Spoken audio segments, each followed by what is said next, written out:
All, मैं अर्पिता। आप सबका फिर से स्वागत है मेरे चैनल पाकसाल में। तो उड़ीसा का सबसे इम्पोर्टेंट और one of the famous celebration बोल सकते हैं आप इसको, रॉजो जो है वो आने वाला है। ये वुमेनहुड को सेलिब्रेट करने वाला एक फेस्टिवल होता है उड़ीसा में, जो कि 3 दिन तक मनाया जाता है। बहुत ही स्पेशल फेस्टिवल होता है। लड़कियां जो है वो झूला झूलती हैं और बहुत सारे एंजॉयमेंट करते हैं। घर में बहुत टाइप के पकवान बनते हैं, पान खाया जाता है और इसी बीच पीठा रेसिपी जो है वो जरूर बनता है। तो आप सबको पता होगा उड़िया लोग जो हैं वो पीठा खाना बहुत पसंद करते हैं। तो कोई भी टाइप का, जैसे बेक करके हो गया या फिर फ्राई करके हो गया, बहुत टाइप के पीठा बनाया जाता है। तो आज मैं सबके लिए रोजा स्पेशल एक पीठा का रेसिपी लेके आई हूँ, जिसका नाम है मूंगो बिरही पीठा। आप इसको मूंग दाल और उड़द दाल की केक भी बोल सकते हैं। तो वीडियो शुरू करने से पहले आने वाले रोजा फेस्टिवल के लिए आप सबको बहुत बहुत शुभकामनाएं। बहुत अच्छे से सेलिब्रेट कीजिएगा। तो चलिए शुरू करते हैं आज का रेसिपी शुरू करने से पहले अगर वीडियो अच्छा लगा तो लाइक जरूर कीजिएगा। नए हैं मेरे चैनल में तो सब्सक्राइब करना बिल्कुल ना भूलिएगा और कमेंट कीजिए कि आपको रेसिपी कैसा लगा। सब्सक्राइब बटन के साइड में एक बेल आइकन होगा, उसको भी दबा दीजिएगा ताकि जो भी नया वीडियो अपलोड करूं उसका नोटिफिकेशन आपको तुरंत ही मिले। तो चलिए शुरू करते हैं आज का रेसिपी। तो मूंगो बिरही पीठा या फिर मूंग और उड़द दाल की केक बनाने के लिए हमें ये सारी चीजें चाहिए होंगे। तो ये वीडियो थोड़ा लंबा होगा क्योंकि मैं आपको कंप्लीट प्रोसेस दिखाने वाली हूँ डिटेल में, तो वीडियो में ज़रूर बने रहिएगा। तो देखिए, सबसे पहले इस कप में नाप के मैंने 2 कप जितना उड़द दाल मैंने लिया है। यहाँ पे आप जैसे देख सकते हैं, ये उड़द दाल का छिलका नहीं है और ये प्लेटेड है। तो ये वाले उड़द दाल में 2 कप यहाँ पे ऐड कर रही हूँ। हमारा जो रेशियो होगा वो 1:3 होगा, मतलब उड़द दाल का रेशियो 1 होगा तो चावल का रेशियो जो है वो 3 होने वाला है। तो यहाँ पे तो मैंने उड़द दाल ले लिया है, इसको हम धोएंगे। उससे पहले देखिए, मैं यहाँ पे दूसरे एक बड़े बाउल में 6 कप जितना चावल मैं यहाँ पे ऐड कर रही हूँ। मैंने यहाँ पे व्हाइट राइस ऐड किया है। राइस के टाइप के हिसाब से हमारा ये जो रेशियो है वो थोड़ा बहुत आगे पीछे होता है, तो मैं यहाँ पे व्हाइट राइस के हिसाब से बता रही हूँ। तो आप उस हिसाब से ये प्रोसेस फॉलो कीजिएगा। तो देखिए, मैंने यहाँ पे 1:3 रेशियो में मैंने यहाँ पे चावल और उड़द दाल ले लिया है। उड़द दाल 2 कप और चावल 6 कप। तो यहाँ पे आप जैसे देख सकते हैं, दाल बहुत मैला है तो इसको हम अच्छे से धो के साफ कर लेंगे। तो देखिए, मैंने यहाँ पे दोनों उड़द दाल और चावल को अच्छे से धो के साफ कर लिया है और अभी हमें इसको भिगोना है। मिनिमम हमें इसको 8 से 10 घंटे भिगोने होंगे ताकि वो अच्छे से फूल जाए और हमें इसको पीस के एक अच्छा सा बैटर बनाने के लिए इजी हो। तो अभी आप जैसे देख सकते हैं, तो मैं यहाँ पे पानी ऐड कर रही हूँ। थोड़ा ज़्यादा पानी ऐड कीजिएगा क्योंकि हमारा उड़द दाल है वो फूलने वाला है, तो वो पानी को सोख करेगा। उसी हिसाब से मैंने देखिए यहाँ पे चावल में भी जितना ज़रूरी है हमें, उस हिसाब से मैंने पानी यहाँ पे ऐड कर लिया है। और एक इम्पॉर्टेंट बात, चावल के साथ साथ यहाँ पे देखिए 1 टेबलस्पून जितना मेथी का दाना मैंने यहाँ पे ऐड किया है। ये मेथी का दाना हमारे बैटर को फुलाने के लिए बहुत हेल्प करता है और एक अच्छा टेस्ट भी ऐड करता है। तो देखिए, 8 से 10 घंटे के बाद हमारा जो उड़द दाल है वो कितने अच्छे से फूल गया है, आप देख सकते हैं। पास से मैं दिखा रही हूँ। तो इसी तरह हमारा उड़द दाल जो है वो पानी में सोख करके रखने पर वो फूलना चाहिए। और उसी हिसाब से देखिए, चावल भी जो है हमारा वो बहुत अच्छे से वो फूल गया है। तो ये अभी रेडी है, इससे हम पीस के बैटर बना लेंगे। तो अभी देखिए, यहाँ पे मैंने एक मिक्सी का जार ले लिया है और सबसे पहले मैं उड़द दाल को पीस लूँगी। हम अलग अलग पीसेंगे और उसके बाद मिक्स करेंगे। ऐसे करने पर क्या होगा कि दोनों का जो टेक्सचर है वो सेम आएगा, वरना अगर आप एक साथ पीस लोगे तो टेक्सचर थोड़ा इधर उधर होता है। आप वैसे चाहें तो एक साथ पीस सकते हैं।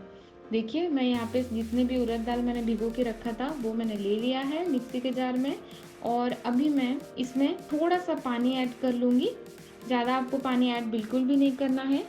हमें बैटर जो है वो थिक बनाना है और इसको मैं अभी एक स्मूथ से पेस्ट में ग्राइंड कर लूँगी। तो अभी आप जैसे देख सकते हैं, हमारा जो उड़द दाल को हमने पीस के कितना सुंदर सा एक स्मूथ सा पेस्ट बना लिया है। देखिए, मैं आपको ऐसे पास से दिखाती हूँ, आप इसका कंसिस्टेंसी देख सकते हैं कैसा है। और देखिए, मैं हाथ में आपको ऐसे मसल के दिखा रही हूँ कितना हमारा फाइन पेस्ट बन के रेडी हुआ है।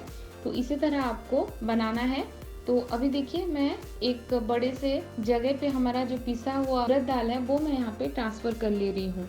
तो देखिए मैंने पूरा सारा ट्रांसफ़र कर लिया है और अभी चलते हैं नेक्स्ट प्रोसेस में। तो अभी उसी मिक्सी के जार में हमने जितने चावल भिगो के रखे थे वो चावल मैं यहाँ पे ट्रांसफ़र कर लूँगी और उसमें से भी एक बहुत स्मूथ सा पेस्ट मैं रेडी कर लूँगी।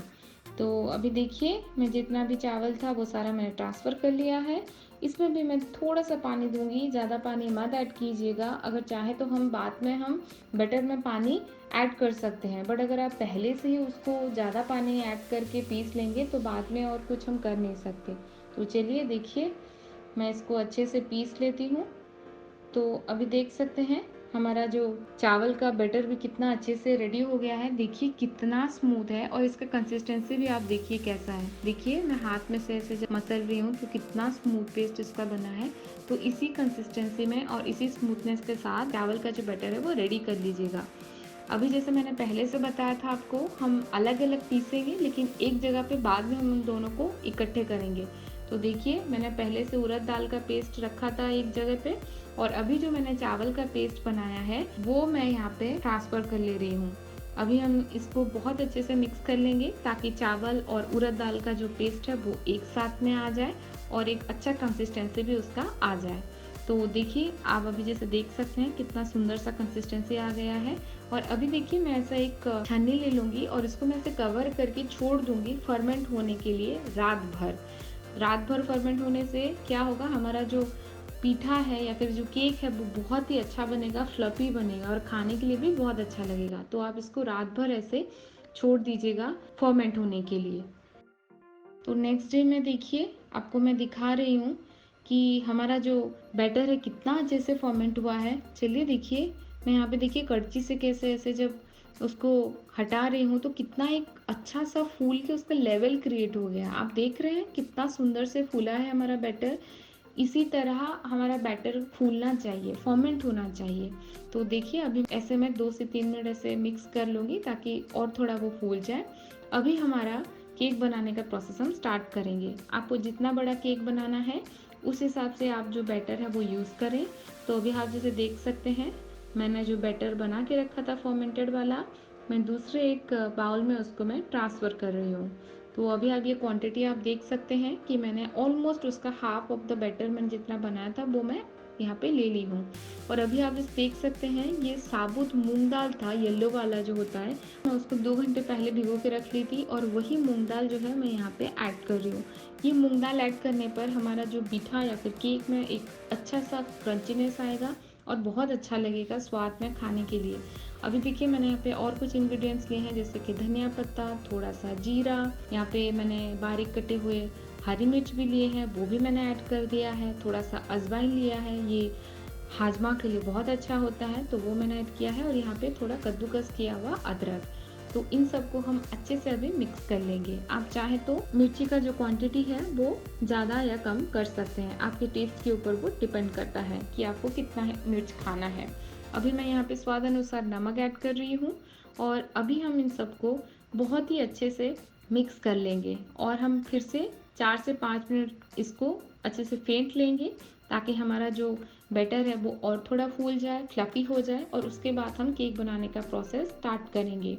तो देखिए मैंने कुछ टाइम उसको जब फेंक लिया तो कितना और थोड़ा उसका जो लेवल है राइज हो गया है और वो फूल भी गया है। आप देख सकते हैं इसका कंसिस्टेंसी कैसा है। यही कंसिस्टेंसी हमें चाहिए केक बनाने के लिए। इसी कंसिस्टेंसी में केक जो है हमारा वो बहुत ही अच्छा बनेगा। तो चलिए स्टार्ट करते हैं। देखिए मैं यहाँ पे एक प्रेशर कुकर ले ली हूँ। मैं आपको सजेस्ट करूँगी कि आप प्रेशर कुकर में ही बनाएं, बहुत अच्छे से रोस्ट होता है वो और बहुत अच्छा बनता है। तो यहाँ पे मैं 2 से 3 चम्मच घी जो है वो मैं ले रही हूँ। यहाँ पे मैंने गाय का घी लिया है, आप चाहे तो कोई भी घी ले सकते हैं। घी डाल के बनाने पर केक का जो टेस्ट है वो बहुत ही अच्छा आता है। तो अभी देखिए मैं ऐसे एक ब्रश ले ली हूँ और हमारा जो कुकर का हर साइड को ऐसे मैं ग्रीस कर ले रही हूँ। इससे क्या होगा, हम जितने भी बैटर इसमें डालेंगे वो अच्छे से घी के साथ कोट होगा और हमें डीमोल्ड करने के टाइम में ईजी होगा। तो अभी देखिए हमारा घी जो है वो थोड़ा गर्म हो चुका है। घी को गर्म होने दीजिए, उससे पहले मत ऐड कीजिएगा।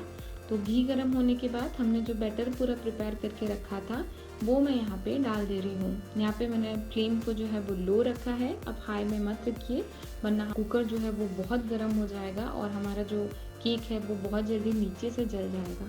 तो आप फ्लेम जो है वो पूरा लो मीडियम में ही रखें। तो देखिए जितना भी बैटर मैंने रेडी किया था वो मैंने सारा यहाँ पे ट्रांसफ़र कर लिया है कुकर के अंदर। अभी पहले से जो मूंग दाल मैंने रखा था सोक करके, उसका कुछ मूंग दाल जो है मैंने साइड वाइज रखा हुआ था, तो वो मूंग दाल देखिए मैं यहाँ पे ऐसे ऊपर में थोड़ा स्प्रिंकल कर दे रही हूँ। ये ऑप्शनल है, आप चाहे तो कर सकते हैं, नहीं चाहे तो कोई नहीं, हमारे केक को एक अच्छा लुक देगा वो। और अभी देखिए मैंने कुकर का जो व्हिसल है वो मैंने निकाल दिया है और मैं अभी जो उसका ढक्कन या फिर लीड है मैं लगा दे रही हूँ। तो आप ध्यान में रखें कि व्हिसल बिल्कुल भी ना लगाएं, वरना हमारा जो केक है वो नहीं बन पाएगा। तो यहाँ पे ये लीड लगा के हमें इसको 40 से 60 मिनट तक पकाना है, बिल्कुल भी लो फ्लेम में, या फिर जब तक कि हमारा केक रेडी ना हो जाए। तो देखिए ऑलमोस्ट 45 मिनट्स हो चुका है। तो मैं चलिए थोड़ा चेक कर लेती हूँ कि हमारा पीठा जो है वो रेडी है या नहीं है। अभी आप जैसे देख सकते हैं उतना फॉर्मेटेड था हमारा बैटर, तो ऊपर ऐसा कैसे उसका क्रैक भी हो गया है, बहुत सुंदर है। तो देखिए अभी मैंने जब नाइफ उसमें इंसर्ट करके देखा तो हमारा नाइफ जो है वो पूरा क्लीन आया है।